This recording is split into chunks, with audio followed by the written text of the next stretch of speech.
Okay, ladies and gentlemen, everything is getting set up right here. I've got the captions on now as well, so we can go ahead and get started.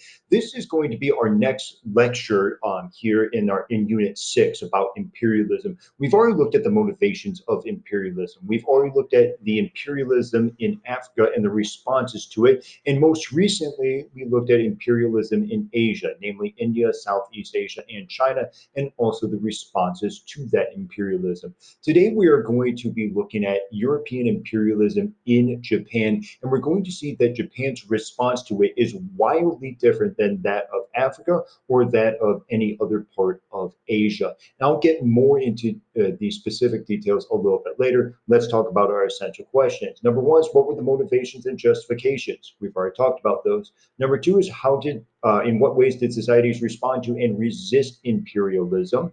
And we're going to see that Japan is going to respond in a wildly different way. And number three, what were the causes of migration and how did societies receiving migrants respond during this period? We're going to talk more about immigration in our next lecture, and the lecture after that. We'll be able to spend a whole lot of time looking at immigration and the responses to it. Let's go ahead and begin by talking about Japan. Now, when we last saw Japan, Japan had been put under the Tokugawa shogunate. That happened in the very early 1600s, and we said that Japan isolated itself from the rest of the world. And we said that Japan did so in order to avoid foreign influence. Well, now these industrialized powers, namely in the United States, now have the power and the technology to start to open up Japan. This is Commodore Matthew Perry, not the Friends actor, mind you. That's a completely different Matthew Perry for those of you who watch Friends.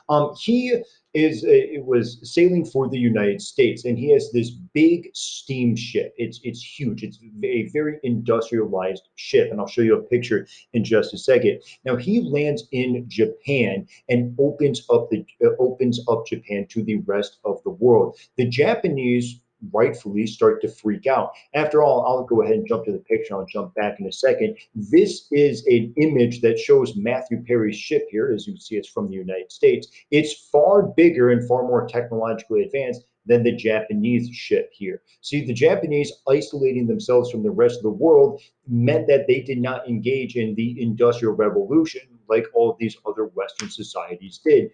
Back in Unit 5, we had a discussion, a poll question, if you will, about hanging on to tradition versus adapting to the ever changing world. We're going to see that same exact dilemma play out in Japan in the Boshin War, in which many people, especially the samurai, call to hang on to the traditional ways. Let's continue to remain isolated. Let's not destroy the great Japanese culture that we have.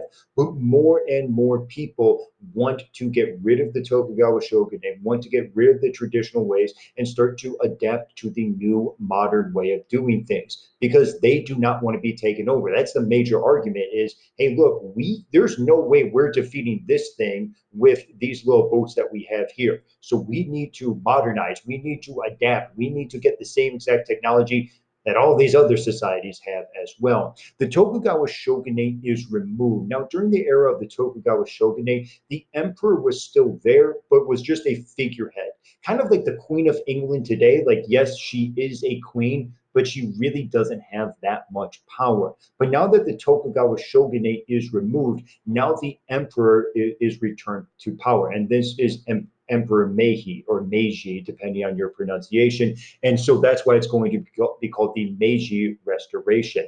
Japanese feudalism is abolished. People move into cities. Whenever feudalism is abolished, people move into cities. We know that means industrialization. And the same thing is going to happen with the Japanese. The phrase that we need to get here, as I've said a couple times, is the Meiji Restoration starting in 1868. Now, the Japanese leaders, excuse me, they don't trust the West, but they know they have to modernize and become industrial. The phrase that I'm going to use for this is Western technology with Eastern ideology. What do I mean by that? Well, the West had all the technology. We see that Britain it began the Industrial Revolution and America copied it. So we have the Industrial Revolution in the West.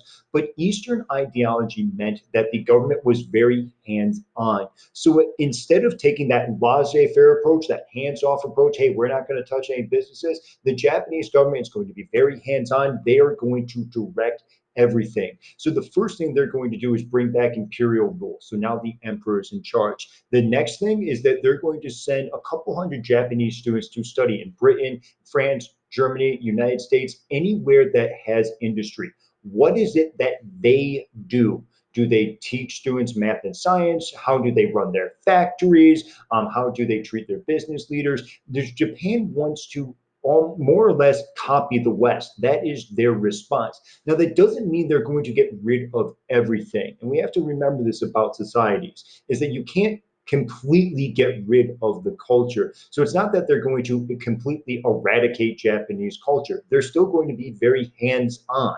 The government is at least, and that's a very non-Western ideology. But they will copy different parts of Western culture in order to help modernize and hopefully defend themselves from Western encroachment.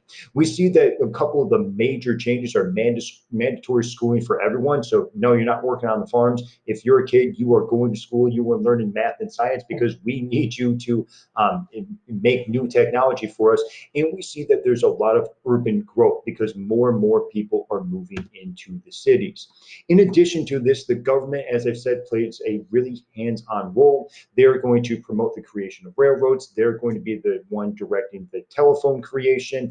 They're going to be a part of these infrastructure projects to build roads. They're going to set the standards for education as well. And here's the phrase I used: it's Western technology, but with Eastern ideology. This allows Japan to become very self reliant and start to challenge European powers. And I want you to be aware of that, especially that last phrase. I've said a few times that when you engage in industrialization, you must also engage in imperialism. You need to have access to resources and you need to have access to markets. Japan is going to do the same thing that Europe does. And we'll actually see a few documents later during our synchronous learning session in which Japan begins to see itself as an empire in the same way that the British did or the French would as well. And so now we have to transition from Japanese industrialization all the way to Japanese imperialism as well. Before we do so, I do at least want to point out that the Meiji culture also changed. So while China very much shunned the Western culture, the Japanese were much more accepting of it. And art and fashion became much more Western. As you can see, this is a kind of a more traditional Japanese style of painting, but the woman in this painting is very wearing very traditional Western clothing. So we see that Western culture starts to at least make its way into Japan, which obviously is going to upset the traditionalists. Now let's talk about Japanese imperialism. We saw this map in our last lecture on China. We saw Russia, we saw the British and the French and the Germans, and I briefly mentioned the Japanese. Well, now the Japanese are going to have a sphere of influence in China as well. They know China's weak because of the Opium War and because of the Taiping Rebellion, so they're certainly going to take advantage of that and try to find a way to access new resources and access a new market. We get this Sino-Japanese War of 1894 to 1895, sometimes called the First Sino-Japanese War, in which Japan fights against China. Japan wins and wins easily, which shocks everyone. How did this isolated nation that was closed up until the 1850s, within 50 years, defeat one of the greatest powers in the history of the world, which is the Qing Dynasty in China? So Japan shows that it has the power to colonize and it has the power to act like any other European power, like the British, the Russian, the French, or anyone. Eventually, Japan is going to take over the Korean Peninsula and officially colonize it in 1910. They kind of gained control over the Korean Peninsula after the Sino-Japanese War, but officially they colonized it in 1910. So they're starting to act much more like a European power. But what's important to keep in mind is that the Europeans still look down upon the Japanese. Remember, there's that social Darwinist approach here, where the white Europeans still look down upon anyone who's not white, and that includes Asians. So they, yes, the Europeans are maybe impressed with the fact that the Japanese beat the Chinese, but they're still saying, well, there's no way the Japanese could ever be a European power, which is why this war, the Russo Japanese War, is so important for Japan. We see that Russia and Japan are both competing for the same parts of China. They both want that land. They both want the resources. They want the ports. They want the markets that are there. And so naturally, that's going to lead them into a war. There was a very high level of racism out of Tsar Nicholas II.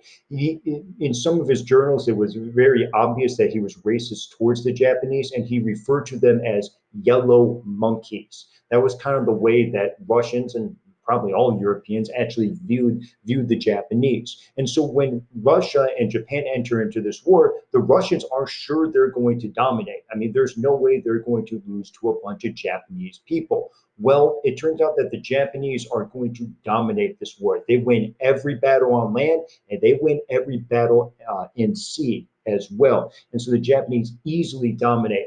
Theodore Roosevelt, who we will talk about a lot more when we look at American expansionism, comes into moderate the debate or the treaty between Russia and Japan.